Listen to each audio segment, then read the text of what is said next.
This episode is brought to you by Nespresso and Samra Origins by the Weekend Coffee Collection. Introducing Samra Origins.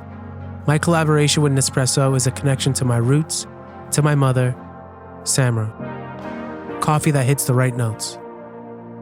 It transports you. Crafted with unique notes and bold, soaring flavors. Experience a taste that moves you. Nespresso and Samra Origins. Discover more at Nespresso.com. This episode is brought to you by Indeed. When your computer breaks, you don't wait for it to magically start working again. You fix the problem. So why wait to hire the people your company desperately needs? Use Indeed's sponsored jobs to hire top talent fast. And even better, you only pay for results.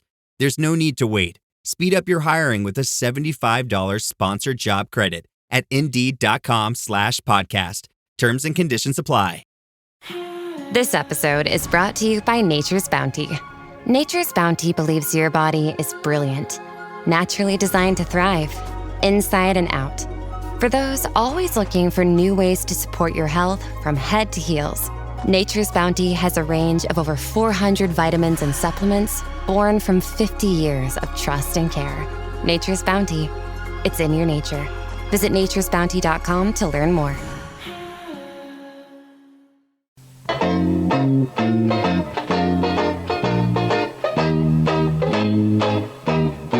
Matt, the day is finally here. We are doing our last ever ALTV. I know, the end of an era. I mean, and it's kind of sad that it aired on VH1. It feels like ALTV should end where it started, on MTV.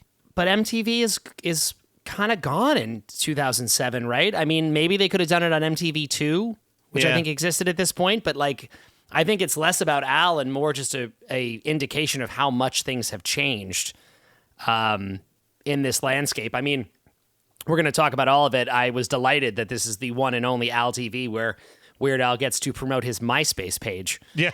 That was a delight to see. But yeah, no, it's just it's a new world out there, and long form music video content is just not in the cards, you know?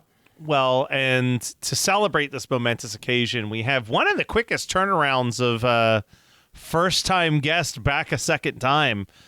Tony Hartman is back again, mostly because, Tony, I think of you as a very funny person, and I can't believe we didn't have you on a previous ALTV, so I wanted to have you on an ALTV with us. No, I appreciate that, but I think it's fitting. Like, this feels like the right time for me to come in, but also, like, obviously we talked about last time, like, UHF is my number one, like, Al relic of all time. But this is still, this is from the same era we talked about last time. We talked about a specific song, of course. But, like, this is an interesting era to be thrown into the Weird Algorithm universe for sure. Well, I appreciate it.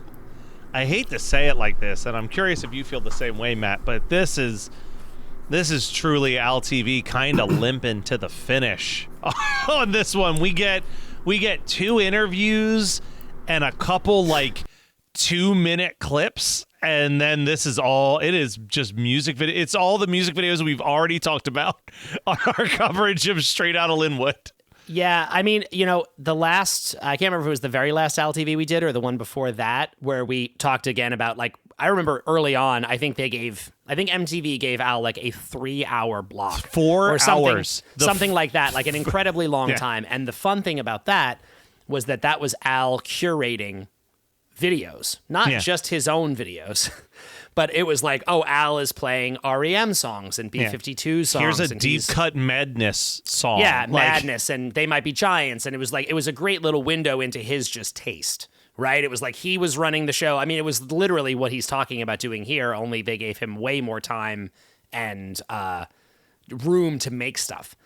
And now he gets 1 hour, which, with commercials removed for us came down to like less than 45 minutes. Yeah. And all of the videos that they show are his to promote his new album, which of course makes a ton of sense. Like, that is what he's there to do. He's trying to sell his record. But, but when all of those videos are like animated videos that people did to help you with your album, it also kind of like the I'll Sue You video. That's the first video we get. So let's start there. That video feels perfectly fine as a video you watch on YouTube or like a video that you get on the dual disc that you purchased. But as a video to promote on VH1 just feels like, what are we doing? I don't know. Yeah, they do the white nerdy video at the very end, of course. But yes, we get all these animated videos that otherwise they're just not going to get aired, Yeah. I think that's the funniest song of all these, though. Like, not being super familiar with it, I was like, okay, I'll this Sue is Ya? like...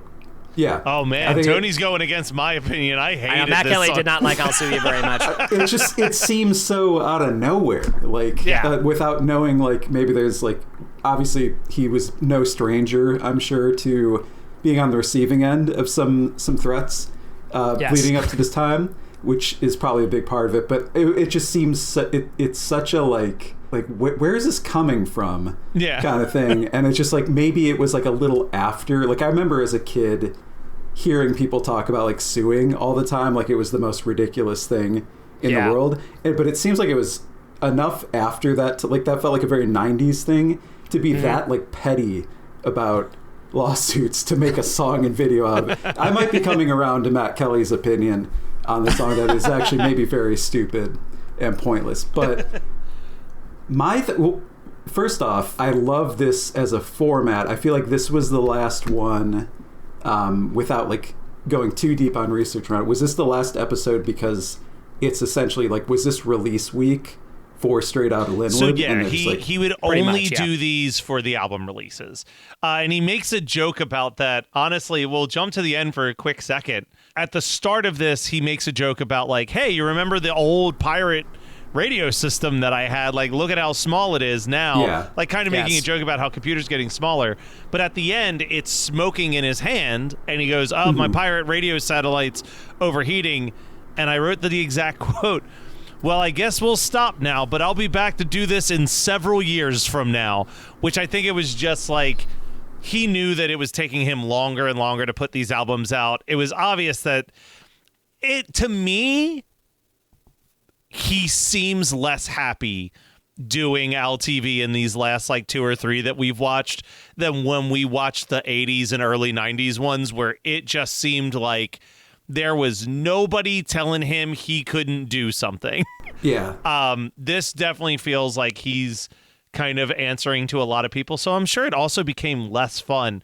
But the one thing that he mastered over all these years is the fake interviews. And we get 2 absolutely insane ones. One that might be the meanest I've ever seen Al in one of these fake interviews.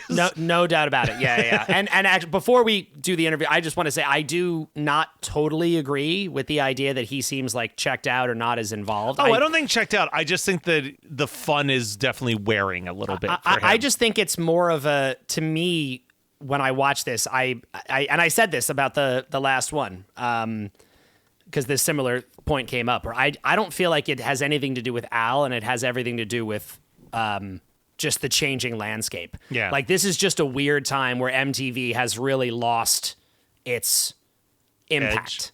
Edge. But even forget about the Edge side of it. Even if they gave him all the time in the world and all the money in the world, he wouldn't get to that many people by doing this on MTV in 2007. Like, it just was not the vehicle that it was when he started doing these in the 80s. Well, when we're talking about right now, I mean, this is going to be a little bit dated by the time this episode comes out, because this will come out in October. But like the week that we're recording this, the 2 big things about MTV right now in the news is A, that they've put a pause on showing ridiculousness reruns all day long to show music videos this week leading up to the VMAs. Yeah, they're showing music videos all this week because of the VMAs. But B, that the VMAs for the first time ever aren't being aired on MTV. The MTV Video Music Awards are being broadcast on CBS this year. Wow. That's so interesting. That's like how like MTV as a brand is basically dead. I would not be shocked if this is the last ever MTV Video Music Awards. Like, the fact that it's not even on MTV anymore, I'm just like, that's crazy. This this thing is limping to the finish line now. Yeah, it is done. Yeah, it's a bummer. And I think, if anything, that's what we see in the ALTV, in the evolution of ALTV, or the de-evolution of ALTV over this huge span of time, is that this was an incredibly important medium that by the end just had fizzled out to so little. It's a shame. It makes me wonder, and this is going to sound so much like an old man yelling at a cloud. But I live with kids now. I see that like Barb's kids watch all these different YouTube commentators that have millions of views, but then I'll talk to other kids and they've never heard of any of the YouTube commentators that have millions of views because they're watching a different YouTube commentator that has millions of views. You know what I mean? And like, to me, I think about like when you had the Kids' Choice Awards or like the MTV Video Music Awards, it was this weird time where every single person who felt like the most important celebrity in the world was all in a room together and anything could happen during that 2 to 3 hour broadcast. And I'm just like, I don't think kids have any version of that now it's like there's no gatekeeping in like good or bad ways at all. And exactly, yeah. There could stand to be. So I guess like you could say like these like Twitch streamers and like YouTube channels that like bring people into the universe. Do like a cross promotion, but not on this like on the scale that in the 90s as a kid, like if you didn't have MTV and couldn't watch the VMAs when it aired, you were out of the conversation at school. Yeah, it's true. Like, it's true. Like it was like everyone was tuning in. Bands were debuting new songs and music videos during the pre-show. Like I remember hearing the first ever song that I heard from Insomniac on the MTV VMA pre-show because Green Day played Stuck With Me like outside the venue, outside of the Radio Music City Hall before the show, and being like, oh my God, this new album is going to be amazing. Like there was such this big deal. And like, it just makes me sad because like kids aren't going to give a shit. I never gave a shit about the Grammys as a kid. Like that was a thing that I read about the next day in the paper and saw if I recognized any of the winners. Yep. But like, I miss there being this, like, I don't know, like you even watch like the highlight reels of like, oh, the craziest moments at the VMAs. And like, you see what they did in the 80s and 90s as so insane and crazy. And then like, you know, at the time, this is old news, but like Chris and I are going to watch the VMAs this year and do a One Hit Thunder recap.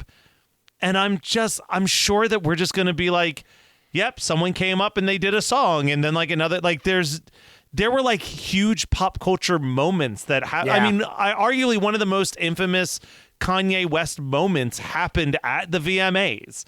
Truly. So like really, everyone watched it and talked about it. Yeah. But that was like pretty late in the game. That was post this era. Where was there an explicit reason why this was on VH1? This LTV was on VH1 versus MTV. Did they think it was like, oh, that audience aged into VH1? Because I think there's a lot of that thought process back then that probably wasn't true. I think that while there was still like moments on MTV. Like MTV definitely didn't turn into what it is now, where it literally is. Look at a TV guide. It is reruns of ridiculousness for 24 straight hours. Yeah. But it was very like, you would have like 10-hour blocks of just Real World and Road Rules reruns. And then like you would still get like cool, interesting shows in the evening and like maybe like late night stuff would still happen. So I think that there was still enough edge, but yeah, I think that MTV also felt like Al might be, because I think VH1 and MTV are kind of owned by the same company at this point. Yeah, so they probably just thought, okay, this makes more sense as a VH1 series, but like MTV they weren't showing. I mean, again, this is just my memory at the time, but I don't think MTV was really showing videos. I remember this was the point where MTV2 appeared. And that was we're doing videos. This is the music video channel. And that died quickly, too. And it also died quickly, yeah. That became reruns of Real World and Road Rules. But MTV at that point in time was doing reality programming. They were doing Real World, Road Rules, and all kinds of stuff. Like, they had moved in that direction so heavily. The Jersey Osbournes. Shore. Jersey Shore and the Osbournes had just started tearing up the airwaves, I would say. So I mean, maybe they did think Al's audience was aging up towards VH1, although I would make the argument that this is the album with White and Nerdy on it, which does not jive with that at all. I think it's more that MTV putting this in their block would have actually made no sense because they just didn't. This is not what they were doing at the time. It's crazy. I think all of this is more of a commentary on the MTV VH1 culture than Al's relevance in this moment in time. And maybe that's, if there's any lack of or change in Al's passion or enthusiasm for it, it might just be the fact of like, this is not hitting as many people as I want it to. And I should find new ways to reach my audience, you know? It's crazy. One thing, I wish more artists today did things like this for their release weeks, because like the past like few years of my career, I've spent a lot of more time trying than succeeding to work with artists when they have something new coming out, to do something crazy and cool on the internet that it's like a takeover of sorts like this, when there's more ways to do that than ever. Like you have a Twitch channel. I think this is a really cool, like, repeatable format that like there are young artists today that could do their own insert name TV, and it'd be so cool and fun, and fans would remember and love it forever. I do think I definitely got the sense that like Al is I guess burning oil a bit on it here throughout this. Because I remember the ones as a kid in like fragments. I don't remember full hour-long like takeovers as much, but like it was really fun. And maybe I'm misremembering, but one of you guys already kind of hinted at this. Was this the meanest era of Weird Al? This is pretty, a little mean. This is pretty mean. I mean, we have seen him be mean on almost all of the Al TVs. There's always a slight edge, but this is in the previous episodes, it's always been Al kind of just mocking whatever the popular culture was. And we've said before that Al likes to take down self-important stuff, right? So like obviously if you're like Michael Stipe and you're kind of perceived as this overly important person, that he's gonna kind of go a little bit harder at you.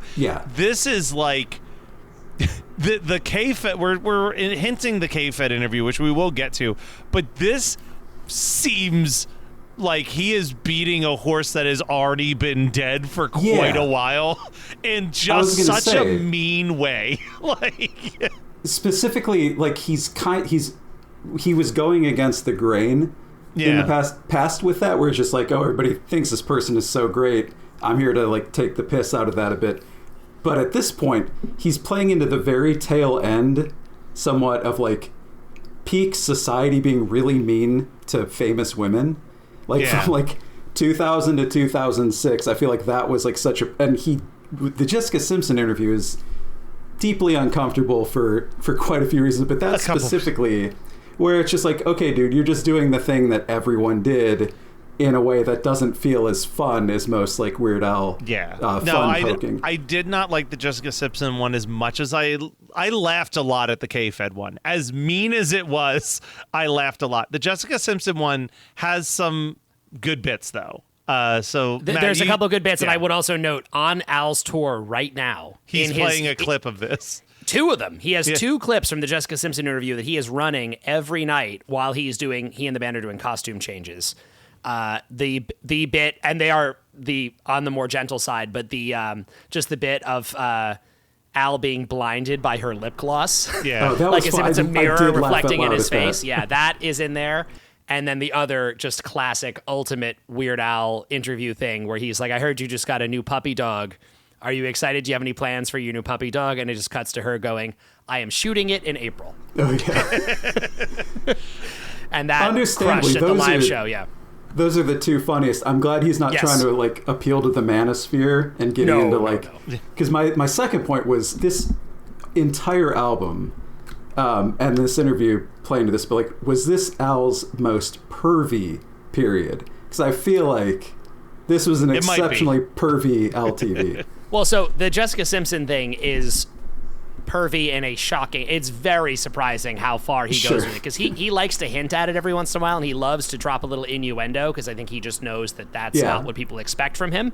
Yeah. So at the top of this, I mean, we'll just from the top, the funny initial thing where he introduces her as Jessica Simpson, and for whatever reason, she keeps saying Jessica Sampson.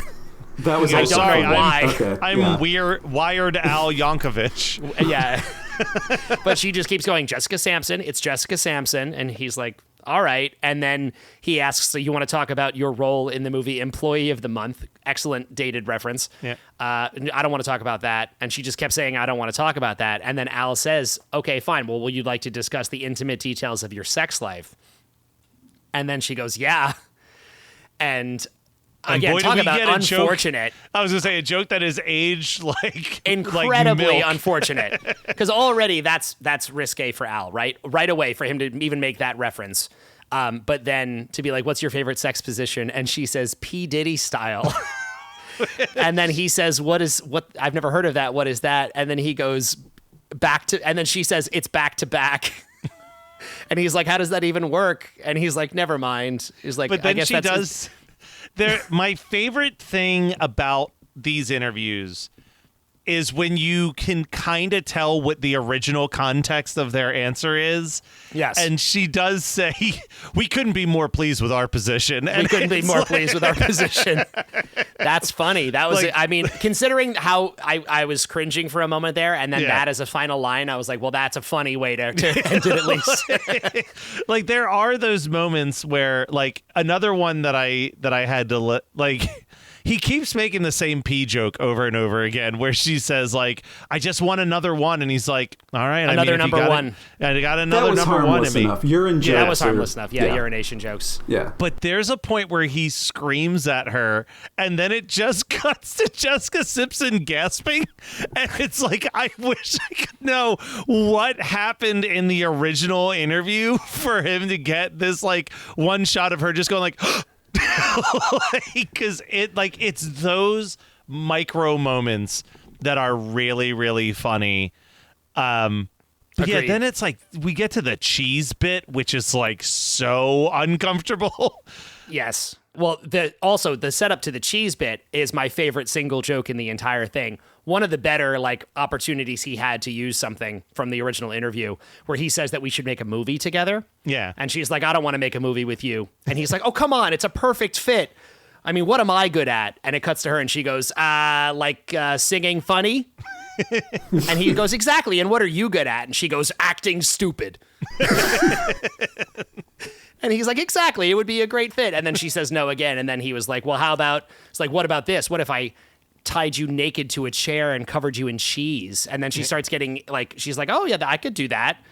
And then he really leans in and the camera goes way too close on Al. And he's like, yeah, do you think you'd like that? You'd like that? It's like, whoa, dude. Yeah. It is impressively uncomfortable for Al. Yeah. Now, one of the things that I do laugh at when he does this, though, is then he asks her if she would like to touch his poodle. Yes. And Al's holding the poodle. And Very then I cute love dog. when we get these wide shots where you see some random Just the actor's hands hand come pet the dog. Yeah. Like, those little moments are great. And I do love Al drops the factoid. Did you know the poodle is the largest mammal on Earth? And then she goes, I didn't even know that. The other quick joke that I also really liked in here was Jessica Simpson at the time, early on, she was very vocal about that she was Christian. Yeah. And she, people talked about that a lot at the time, that she was a very religious person. And he references, you've talked a lot about how you've struggled, you've been persecuted for your beliefs in the music industry. And what are those beliefs? And she goes, there's no Groundhog Day at all. And he goes, what are you talking about? Of course there is. It's on February 2nd. And she goes, well, that was a long time ago. And then he just drops it. I like that one a lot too. I thought that was funny. Perviness aside, I might have come around on this as being a pretty great interview. It's far from his best, though. Far from his best, but not you bad. watch some of those some of the Madonna ones. I still think one of the best ones, and he still uses this clip live, is there's an interview with Madonna in a hotel room, and she keeps, in the interview, she looks so bored that she keeps looking up at the ceiling while she's talking, and it just keeps cutting back to Al, curiously also looking up, trying to see what she's looking at. Yeah, it's like great. that to me is like ALTV interviews at their absolute best. This one, after this we get a little bit of the Virus Alert music video, followed by all of the Polka-Rama video that he would do where he cuts all the clips together, and it's fine. We've talked about Virus Alert's video already, which is one that I like, and I also always enjoy the little fake videos he makes for the polkas, where he grabs the footage from the original polkas and occasionally inserts some German people in lederhosen dancing around. I want to pause there because we get something later that I think is so much funnier than anything we got with the polkas in the same vein. We do get a quick Ask Al. This is what you referred to earlier, Matt, where they ask about his MySpace friends and how he used all of his MySpace friends for the White and Nerdy music video, but does he ever hang out with them otherwise? And this is where Al just shows random footages of famous moments of huge crowds. Yeah. And it's fine. It's fine. Cute enough. I did a number crunch because I think he says he had 300,000 MySpace friends or something in that. I think he does mention that, yeah. According to Google, Google AI, which has famously recently said Bob Dylan weighed about 6 or 7 pounds, Google AI said he had 155,000 MySpace friends at peak, which I do feel like by today's standards is like Ronaldo on Instagram. Like that's a lot of people. And like it is. He claimed to have personally added all of them. And I do remember from this era, I toured with a band that was told, they signed to a major label and they're like, we won't put out your record until you have a lot of MySpace friends. And there was no like, what does that mean? But like the solution was apparently the Weird Al method of just like add everybody. Like just find people on there and add them. But I think that worked in Al's favor because he was already very well known. So if you get a friend request, imagine getting a friend request from Weird Al. It would be completely insane. Like that would be, that is truly amazing. This was an amazing point in time where like I remember being like, I was in Wheatus at this point, and promoters and bands for sure just talked like when you were booking a show, they were like, oh, our band, we're local to this area. We're getting about 5,000 spins a week on MySpace.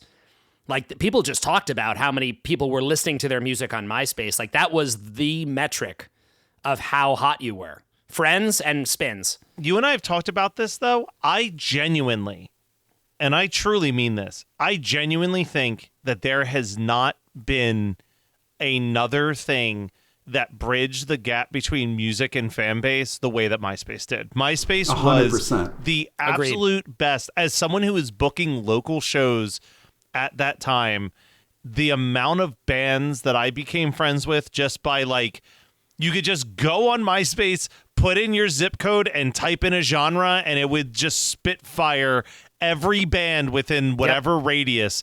And I would just listen to a bunch of bands and be like, I like these guys, and send them messages and book them for shows.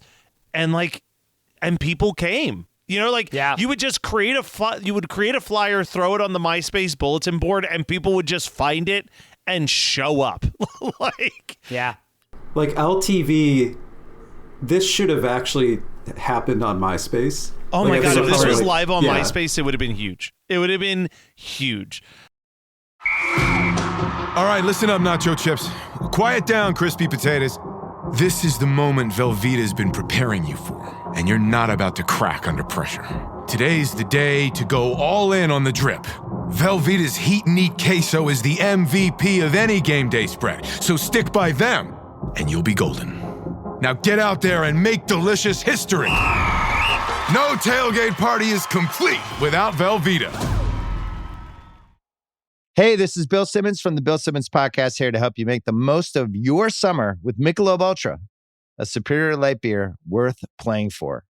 Play for it with the guys when you're competing to see who can sink more birdies on the golf course, because winning tastes even better with Ultra on the line. Play for Ultra. Fill your fridge with Michelob Ultra this summer. Enjoy responsibly. Copyright 2025 Anheuser-Busch Michelob Ultra Light Beer, St. Louis, Missouri. Experience a membership that backs what you're building with American Express Business Platinum.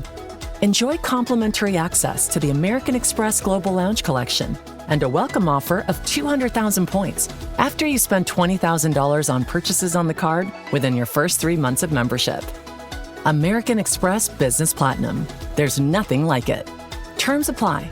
Learn more at americanexpress.com/business-platinum. Are you a forward thinker? Then you need an HR and finance platform that thinks like you do. Workday is the AI platform that helps propel your organization, your workforce, and your industry into the future. Workday, moving business forever forward. Did my card go through? Oh no.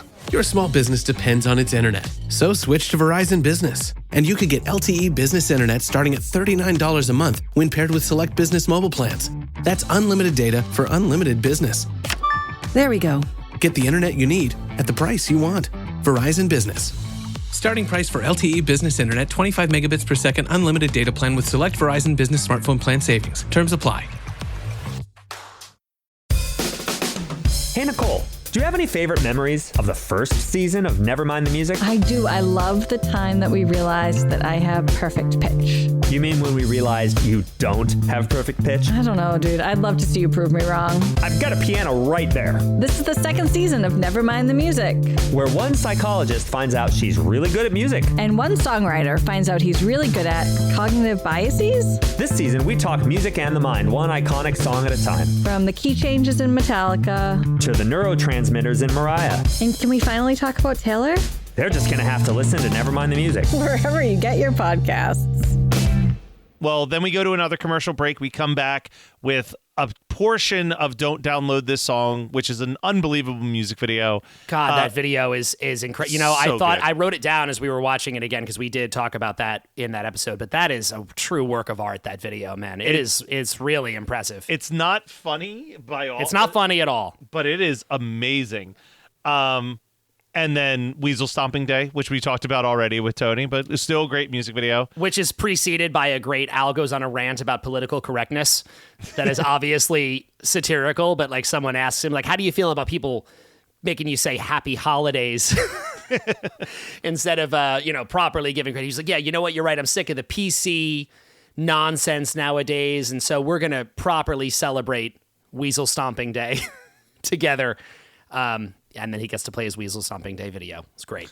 Then we get probably my favorite bit in the whole episode, and it's so quick.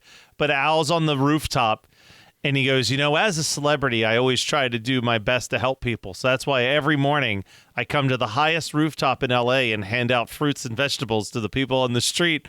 And then he tosses a banana, and then it hard cuts to a dude with a banana prosthetic popping out of his head, covered in blood, screaming. That's very much an old school LTV type bit. That's LTV. That's the LTV I 100%. Remember. And I also feel the need to credit that dude is wearing, I think, a Voivod t-shirt, which is an unbelievably obscure and dope band to kudos. I don't know if that was Al's planning or just that guy, but damn, that was a crazy thing to see. And then he goes to the Close But No Cigar video. His Can we reaction. Talk about Yes, we can talk. We've done an episode on this already. Sure, but we talked about it, but I thought to myself when watching it last night, like, I want to talk to Tony about this video. You haven't. Yeah, I was gonna say you haven't talked to me after seeing it for the first time. Let's go. Thoughts? I mean, peak pervy.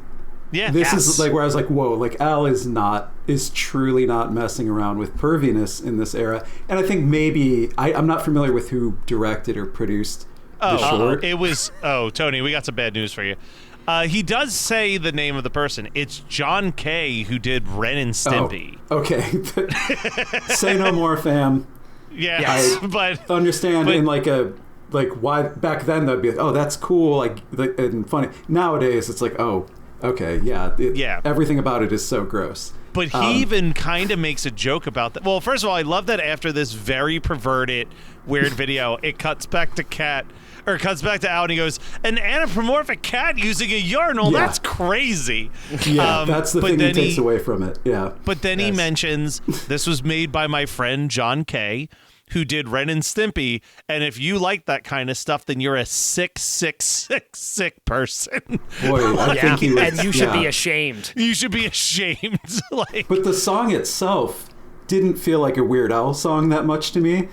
And you know who I was like, if you just changed the music, kept the lyrics exactly the same, I think this is a Father John Misty song from like I Love That's You, so Honey interesting. Bear. See, we were saying when we did this one, because this is supposed to be in the style of Cake. It's supposed and to we're be like, Cake. He nailed the types of lyrics Cake would sing. 100%. We'll address this in a mailbag, but Matt, also while we're on the topic of Close But No Cigar, our inbox has been getting flooded this week because at the time that we're recording this, that episode just came out. That we incorrectly implied that, you know, Al says like that's close but no cigar, and he talks about horseshoes and throwing hand grenades, and then he said like, are we doing government work here? And in the episode we implied Al created this third one that's really funny and satirical. We have gotten so many emails by like, hey, I don't think you guys know this, government work close but no cigar is like a idiom thing for like decades. I actually did see that after we recorded the episode myself, that is a known saying that I was just not familiar with. Yeah, we were just not familiar with that. We're like, God, Al's a genius. I mean, very deep cut parody for 2006. Like, yes, it was. This came out of nowhere, And again, the perviness within the video is not really reflected in the lyrics of the song. I mean, it's about a guy who's being overly judgmental, but the way that it is this cat who likes a woman until he finds a flaw and then screams at her until she becomes so small that he chews her up. It is like, oh my God, like the layers of grossness are really profound. We talk about it in that episode, but it's worth like repeating, rewatching the video. Like, just knowing the type of person John Kay is, like, it doesn't even strike you as funny anymore because it's like, this feels more confessional. It's a shame because anything. Like that animation style is really kind of wonderful in its own probably right, my and it's favorite very animation so my style, childhood. but, you know, like my whole childhood is wrapped up in that style, and so to see this really weird video to go along with it is just, it's pulling in very strange parts of my brain. I don't really know what to think about it. Again, especially knowing what we now know about John Kay, but. I mean, if you try to ignore all that, it's kind of cool. Yeah. I don't know. I will say the other thing that made me laugh that I wanted to make sure we brought up was that we come back from another commercial break, and this time it's playing Confessions Part 3, but it's synced up to the Confessions Part 2 Usher video. And in this case, the sync is like so perfect. So good. Because it's like Usher like clinging to this girl, like begging for forgiveness. It's amazing. Tony, if there's only one song that you check out from Straight Outta Lynwood, make it be Confessions Part 3, which I think Matt and I both walked away from this album review being like, oh, this is the hidden gem of this record. This is so good. Yeah, at least, especially of the parodies. Yeah. Yeah. I recall it a little bit. I think I probably checked it out during the Weasel sessions. And you're right on for sure. Yeah. It's a lot of fun. But now we get to something that is just so unbelievably punching down level mean. Al's interview with K-Fed. I'm going to just rattle off a bunch of the things that I wrote down that Al says in this. He starts the interview with, so when did you realize you had absolutely no talent? Then he asks, so I hear you're touring now. Why? After 9/11 and Katrina, hasn't our country suffered enough?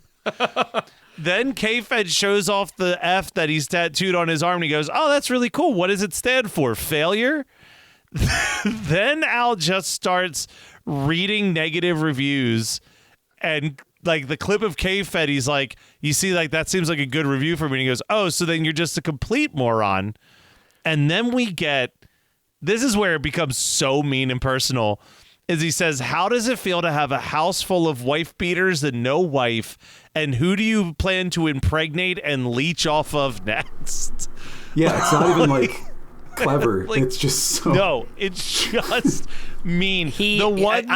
Yeah, go ahead. The one line that did make me laugh is K-Fed at some point in the interview says, hey, man, you can hate me now and love me later. And it cuts to Al and he goes, that seems pretty reasonable minus the love you later part. Well, I want to point out with the F tattoo, Al says, because this is really rare for Al. Yeah. He holds up the tattoo. He's like, does that stand for failure? And then Al goes, or does it stand for, and they have to bleep it on VH1. It's like, does it stand for failure, or does it maybe stand for fucking delusional? And it gets bleeped. I have never heard Al. I've never heard Al curse. And that's what he says. I was like, whoa. Yeah. That is wild. Yeah, it is.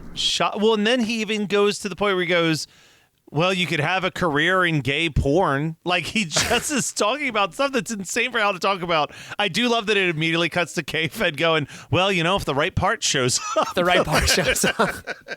He criticizes, he's like, maybe, you'll learn to read someday. Maybe, I heard you're, going to try to read a book at some point. And then it cuts to K-Fed. He's like, the book thing was just an idea I had. That was a good edit. And the other part that really made me laugh at where Al asked him about, you made a music video, and Kevin Federline starts describing the music video, and he just says, he's like, we just wanted to go to the club, and we just wanted to shoot, the realist situation in the club. And as Kevin Federline is saying this, the camera cuts back to Al, who has this look on his face of just such disgust and disappointment. He's just looking to the side like, oh my God. And he's like, oh, really? And let me guess, what was that situation? People dancing? Yeah. Oh, yeah, that's great. Sounds like a great video. And he's like, yeah, for my next video. And then Al laughs. He's like, oh, isn't that cute? He thinks he's going to make a second video. Yeah. It's literally to the point that there is a counter at the bottom of the screen that goes off at the end of 15. And Al goes, well, it looks like your 15 minutes are up. It is so mean. And I guess, Tony, what you were saying, I kind of agree with in this is not Al being subversive to what popular culture was doing. If Al was going to push the boundaries, this would have been an overwhelmingly positive interview with K-Fed to kind of push against what everyone else was doing. It's kind of shocking how, we've seen Al be mean. The dude went a decade and a half always making a Prince joke in every Al TV wherever he could find an opportunity to mock Prince. But K-Fed ain't fucking Prince. You know what I mean? But also, there is a whole different scale of there absolutely is. Yeah. I think it's worth remembering, and to be honest, I don't know if the story of this has changed, but in this moment, Al is certainly not going against the grain with this, but the consensus was that this man was completely exploiting and manipulating Britney. Yeah. And this was a time where he was people were really, really mad. And his career, he married her. They had 2 kids. They got divorced. He left with presumably half of her money.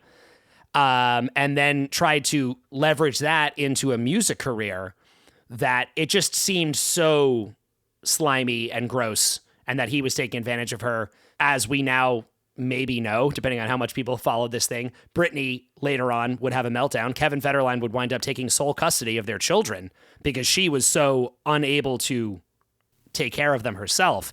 It's a very sad thing. I don't know ultimately how responsible this man was. Also, there was the gross thing of he was with someone else and who was pregnant with his child, and he left her mid-pregnancy to be with Britney.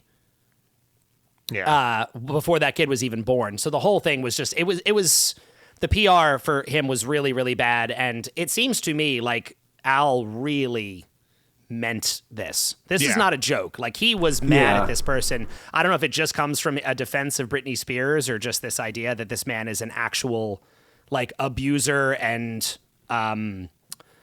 leech, a term he uses in the thing. But he is not being playful. No, this seems very personal. Yeah, he is absolutely furious at this person. It's the only time I've ever heard Al use the word inseminate. I hope I never hear him say that again. Yeah, let's try to keep from that ever again. Yeah. Now, Matt, you wanted to know Tony's opinions of the Close But No Cigar video when you were watching this.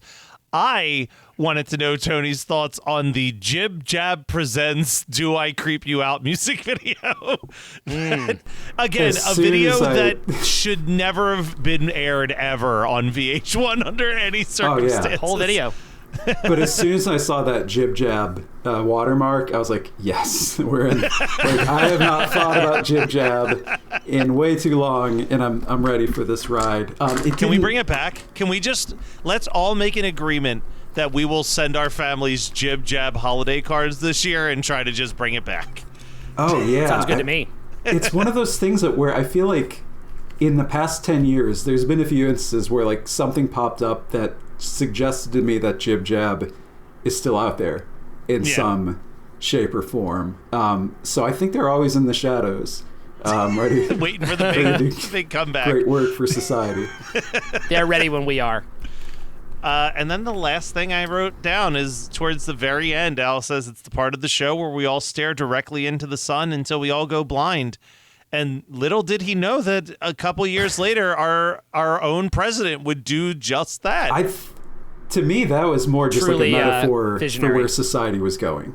Yeah, like, if you really want to get heady about so it, true, like, right? Yeah. But yeah, that is the final ALTV. It was still The a final fun, LTV, and it was a fun 45-minute watch, but it is a pale comparison to the glory days of when he was doing this previously, for sure. I suppose that is true. Unfortunately, I still had a good time. I'm glad that he did these as late as he did. Yeah. Because now, truly, at least in my mind, it feels like he was on borrowed time with these on MTV or VH1 at this moment in his career. And he moves on and does other types of sketch comedy stuff, which is good. Before we wrap up, I have just a couple very, very quick Kevin Federline facts. Okay. This poor guy, when he put out his record in 2006, sold 6,000 copies. That was it. Oof. Was this Popo Zao? The Popo Zao record, yeah, exactly. Yeah. And that tour that he was talking about, how I'm going on tour, and they were like, "Why would you do that to us?" That tour did 2 shows before it was completely canceled due to no sales. Damn. Wow.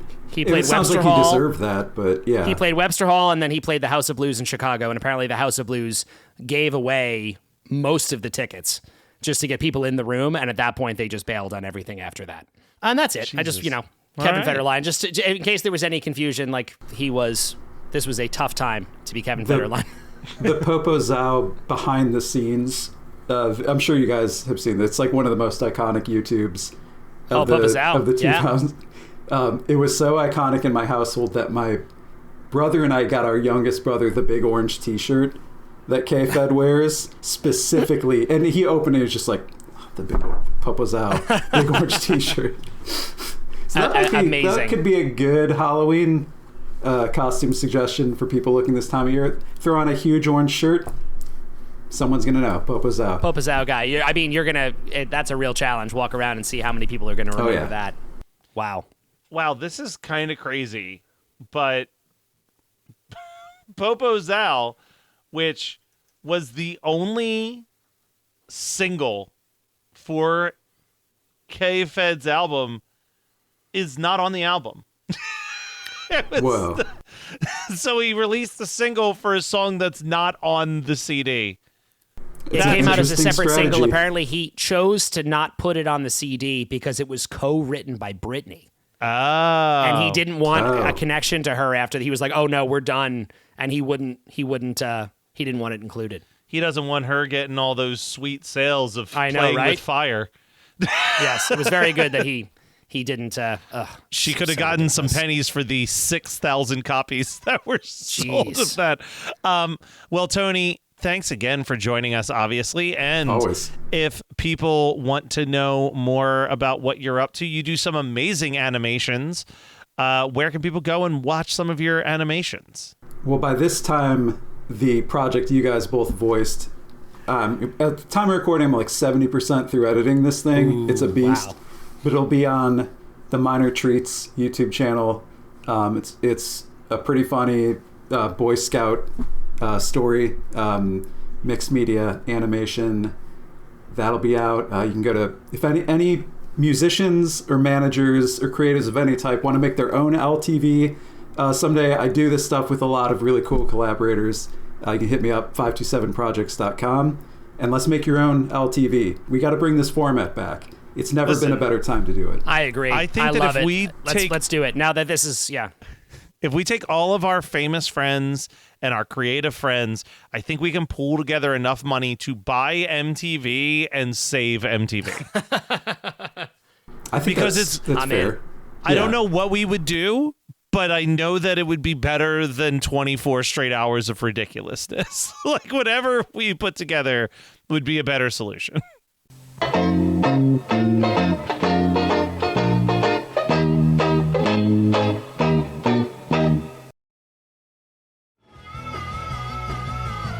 You're listening to the Geekscape Network.